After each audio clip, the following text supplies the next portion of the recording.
On a eu toutes les autorisations. Séance de travail entre le président du cabinet de formation, de conseil, d'accompagnement en matière de stratégie et politique éducative opérationnelle à destination de l'Afrique et les responsables de l'établissement para-universitaire Asana Formation EPAF. Au cœur des échanges, une probable collaboration entre les deux entités.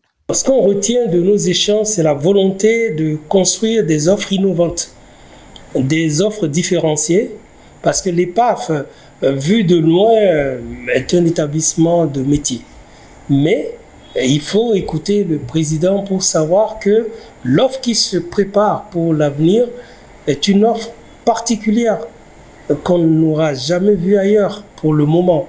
Et donc, je ne peux dire que ça pour le moment. En tout cas, je participe vraiment à la vision du président Waliou, dans le sens où ce qui se prépare est une solution adéquate pour le Bénin, pour la jeunesse. Après les échanges, l'hôte du jour a fait une visite guidée dans les différents compartiments du groupe Asana. Ici, le plateau technique, les offres de formation et le savoir-faire confirment la vision du projet Campus EPAF. La dite vision laisse sans voix le président de EducStrat. J'ai touché de façon factuelle le projet EPAF. J'ai découvert un dispositif créé sur mesure sur la demande béninoise. En fait, c'est un projet, c'est un modèle économique qui permet de transformer des étudiants en opérateurs, pratiquement opérateurs économiques, je vais dire. Ils apprennent un métier, ils le pratiquent en situation réelle, et puis ils sont disponibles soit pour se mettre à disposition d'eux-mêmes ou d'autres entreprises. Et là, c'est impressionnant ce qu'on voit avec toutes les infrastructures dont dispose l'EPAF, toute l'offre pédagogique qui d'ailleurs continue de s'agrandir, et puis la vision du président que je salue parce que c'est une vision qui va permettre à beaucoup de jeunes béninois de se propulser dans un univers serein, sécurisé pour le métier.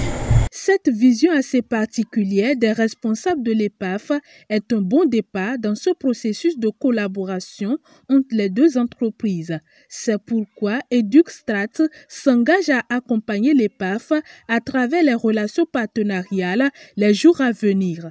Comment accompagner l'EPAF? C'est de favoriser des partenariats avec des structures que nous avons en Europe et qui ont envie de continuer à se développer, à partager la connaissance. Vous savez, la connaissance, c'est quelque chose de particulier. Ce n'est pas une marchandise. La connaissance, c'est un transfert de compétences. C'est transférer ce qu'on sait là-bas à une population ici. Et donc, il y a des volontés en Europe qui veulent effectivement aller vers le Bénin. Nous serons comme une intermédiation dans ce dispositif et nous allons accompagner l'EPAF dans le sens des relations partenariales pour développer une offre pédagogique plus fournie. En attendant la réalisation des clauses de cette séance, les responsables de l'EPAF se disent satisfaits de la séance d'échange. Je suis très heureux de recevoir le président Kizito ici chez nous. Il a passé beaucoup de temps pour mieux comprendre ce qu'on fait. On a fait une bonne séance de travail. On a eu aussi, comme vous l'avez dit, un tête-à-tête qui l'a permis de mieux comprendre en fait certaines choses que nous faisons ici.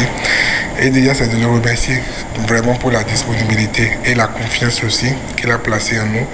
Nous allons essayer de mériter cette confiance-là à travers le travail bien fait et à travers le développement de notre société.